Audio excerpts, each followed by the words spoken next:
Okay, we're rolling. Awesome. Glad that static went away. For real. That was annoying.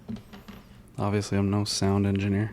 'Cause I don't know what the hell I'm doing. Oh. Did I hit record on your phone? Hopefully you did. I better check. Yeah, we're good. Okay. So welcome back to Tech Tuesday. Yes. Welcome back. I got a few questions for you. Okay. Hopefully I can answer them.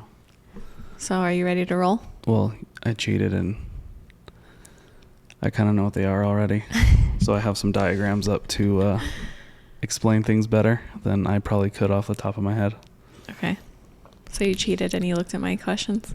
I did. I looked at the second one. Well, I looked at both of them, but I know the first one pretty well. I just don't know.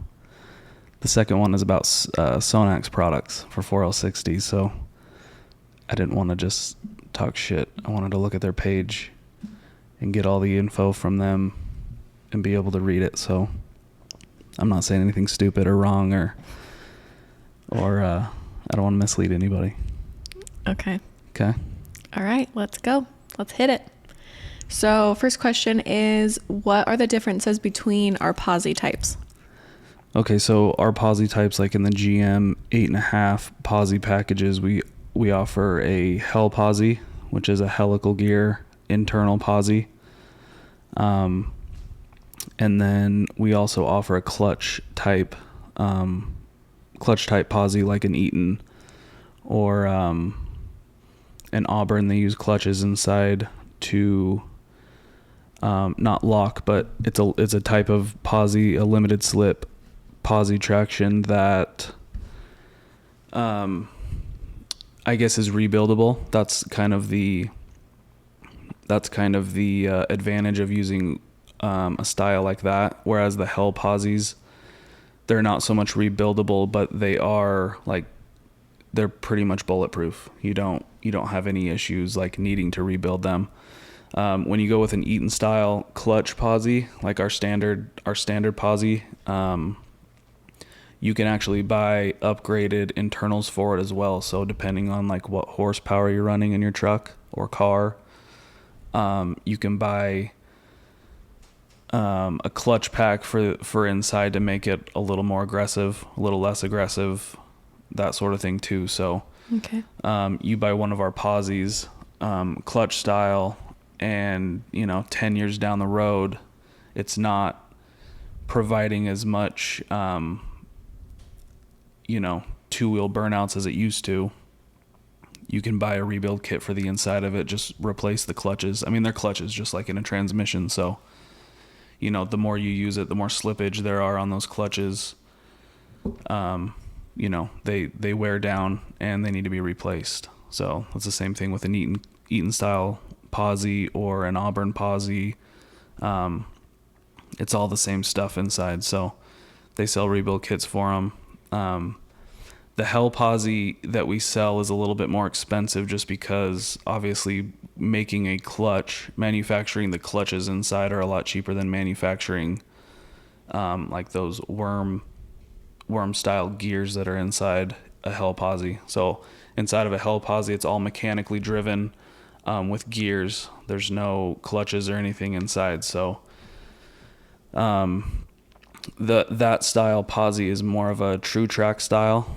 And anybody who's run a true track Posi knows they're pretty much bulletproof. You got to run a crazy amount of power through a helical gear Posi in order for it to explode.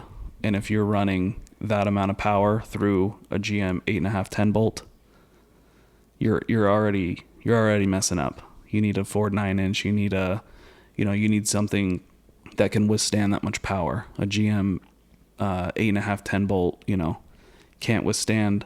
You'll never break a helical gear Posi before you start, like going through ring and pinions, going through axle shafts, going through, a bunch of different stuff before that Posi will explode.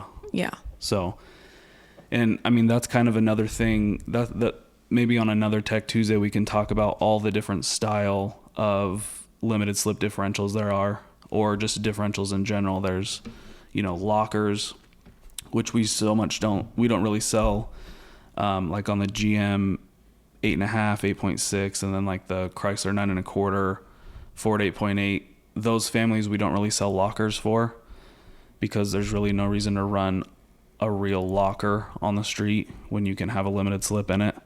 But when you get to the Jeep stuff, Jeeps, they have, a bunch of different type of lockers, like ARB air lockers, uses compressed air.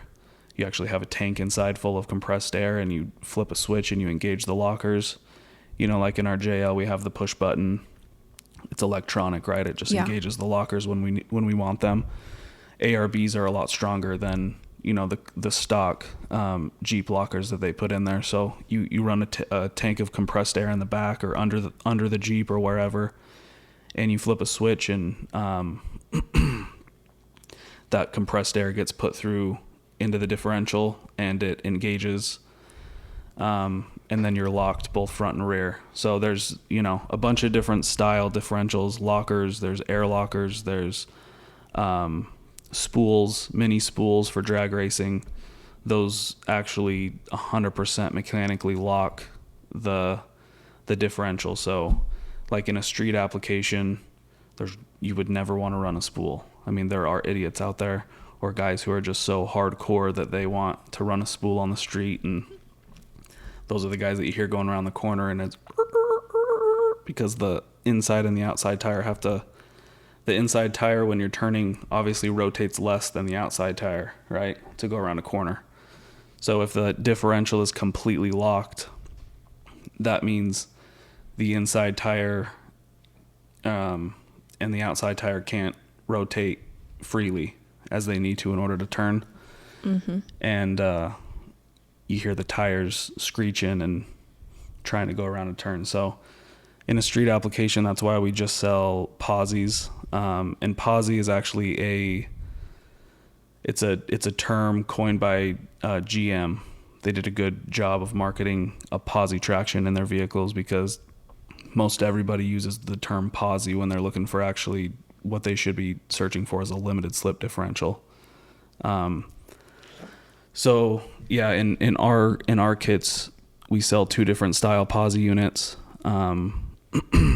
Like horsepower wise, it doesn't really make a difference either way. If you go with the helical gear Posi or the clutch style Posi, the advantage, like we talked about with the clutch, is it's rebuildable. It'll last forever. And you can kind of manipulate aggressiveness of how much it locks and slips. So, but the helical gear is something that I actually run in the black truck. I have a 1500 two-door Chevy truck, has about 800 horsepower to the tire. And I put the helical gear Posi in it. And the only reason I use that truck, I start it up and I go do a burnout, and then I come back in and right, like I just beat the shit out of it. That's all I do. And that Posi is done great in it. Like no issues, no sounds from it. It always leaves two fat, burnout marks wherever I drive. Yeah, it does. So it's a great Posi. You'll never have any issues with it. I shouldn't say never, but honestly, on the top of my head, like we've been selling them for the past 4 or 5 years, never ever had a warranty that I can think about, like any issues with them, any upset customers with them. They're just something that, you put in and you forget about and you go have fun with it. And so I would recommend running the helical gear Posi. Like I said, I know it's a little bit more expensive, but it's just a solid unit. There's no issue, 10 years down the road, you're not going to have to rebuild it. Yeah.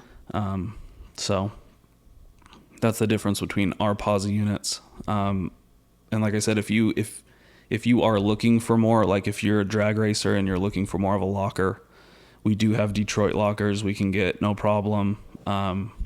We do have, ARB units. If you're a Jeep guy, we can get those, no problem. We just don't sell them in our packages because it's not something that we do a whole lot of right now.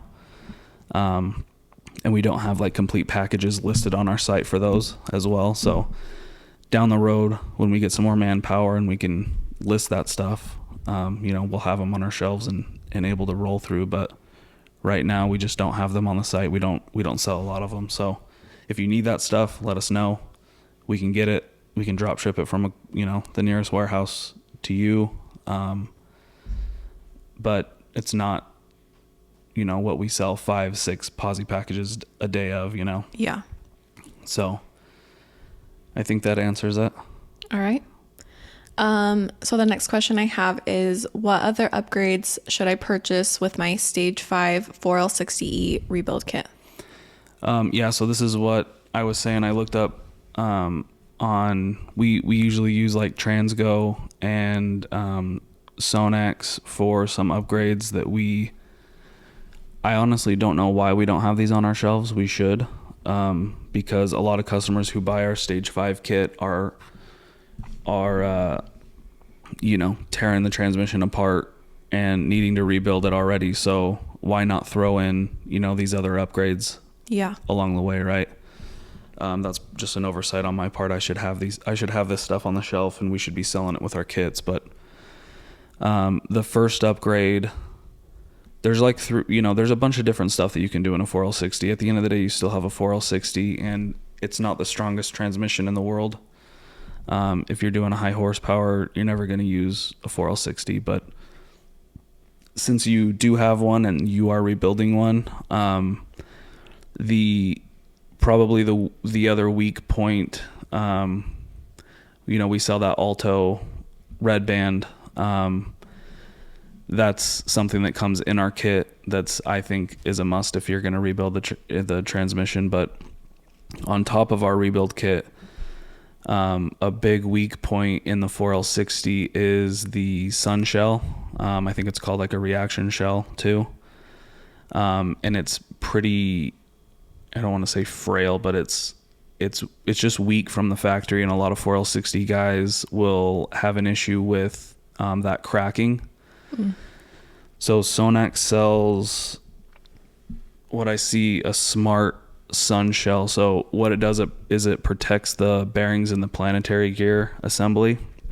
There's some bigger bearings in there and there's also some smaller bearings. And what the stock sun shell does is it sends all this like thrust load through these smaller bearings, and then those bearings take a shit. The sun shell cracks. So Sonax fixes the issue with a thicker sun shell. It's also redesigned for to run those loads through the bigger bearings instead of the smaller ones. So like, let's see, this says the Sonax Smart Shell, the thrust load passes directly to the carrier from the shell through the large bearing and race, bypassing small captured planetary bearings. So, the research I've done and hearing customers, those bearings take a shit all the time, and that's one of, the first thing that they need are those smaller bearings. So upgrading that shell from Sonax is a good idea. That, just provides a lot more stability down in the planetary section. And, with those loads passing through the larger bearings, that's what those larger bearings are for, right? They're larger for a reason. Yeah. They carry more load. So that's kind of, I would say, the first thing that you could look at. The second thing, I guess the second and third thing are kind of more like hydraulic wise. So like through the valve body, like Transgo sells, a lot of guys do a Corvette servo. And though that servo actually came stock in like the earlier Corvettes that had 4L60s in them, they were port injected Corvettes, and they put like the 700 R4 4L60 in there with it, and they upgraded that servo for, I believe, a firmer 1-2 shift, and then it also provides some more like torque handling through second, and then it also firms up the, is it 2-3? I think it's the 2-3 shift as well. here it probably says right here. Transgo 7-2-piece servo has the largest second apply surface area of all the OE servers. Consequently, the server provides a shorter, firmer 1-2 shift, and with an increased apply area provides the 2-4 band greater torque capacity in second gear only. Furthermore, the differential area between the band apply and the release side of the servo piston alters the 3-4 clutch accumulation rate, making the 2-3 shift firmer. And then it just goes on saying that their Corvette servo also fits all of their valve body kits as well. So yeah, it fixes the soft 1-2 and 2-3 shift, and it also increases the torque capacity for second gear. So it's just kind of an all-around better servo, even if it's just a daily driver. It's something. It also, you don't have to take the 4L60 out of the truck in order to install it. So anybody who has a 4L60 right now, it's relatively cheap too. I actually don't know how much it is off the top of my head, but it's not an expensive upgrade, and it's something that you can just get under the truck and change right now today. It's not it's an easy thing. So that's another thing on top of our kit a lot of people do. And then kind of a more extensive thing would be like a Transgo shift kit. They have a shift kit, and then they also have like a valve body reprogramming kit. So I don't know if you remember, I did that in the black truck too after I rebuilt the 4L80. Before I rebuilt the 4L80, I put one of these Transgo reprogramming kits for the valve body. So I had to get under there, drop the pan, drop the valve body out, and then that kit comes with all of the gaskets, all of the valves, everything that you need to like completely change the 1-2 shift, 2-3, 3-4, like even how the torque converter applies, all of that stuff. So, and it comes with a bunch of different springs in it as well. So like there's a daily driver spring, there's this is a hot rod, I want to make it shift hard, and then there's like hardcore springs where I put it in the black truck, like, oh no, I just want the hardest shift possible, and it like hurts your neck when it goes into second gear, right? Yes. Even when you're driving it just no throttle around the neighborhood, once it shifts in a second, it's like, Kah! Yeah, it's hard as hell. Yeah, so that's another thing on top of our kit. Our kit doesn't come with any valve body upgrades. It's kind of more all of the like bare necessities to get your 4L60 up and running, with some like fixing the 3-4 issue, fixing that wideband. That's a big upgrade everybody should have, but it doesn't come with any of the valve body stuff. I like to leave that up to, like, we're not valve body people. So yeah, Transgo has a badass kit that you can look into. So yeah, those three things: a complete valve body kit, the Corvette servo, and the Sun Shell. Those are, like, after those three, with our stage 5, like, I think you've kind of done, as much as you can for a 4L60 for it to survive, and for it to be maybe a little more hot rodish. And after that, you go 4L80, you just go with a different unit that has more horsepower capacity. Yeah. But yeah, I think 4L60 wise, that's kind of, those are the big, the big three that you go with after a rebuild kit. Okay. Yeah. Awesome. So I think that's it for today, right? Yep. That's all I have for my questions. Maybe next week, we could go through all the different types of differentials, because I know that's a question that we get a lot. Yeah, it is. So instead of just the differentials that we offer for our kits, we could dive into, like what the Jeep guys like or need, what the drag racing guys, like, usually Jeep guys aren't looking at spools, they're looking at air lockers, but the drag race guys, they're looking at spools. Yeah. And then, what the daily driver guy, that's kind of our bread and butter. So maybe we could spend 15-20 minutes talking about all the different types of those next week. Yeah, agreed. I'll make a note of it. Okay, cool. Awesome. I think that's it. Okay. Thanks, guys. Thank you.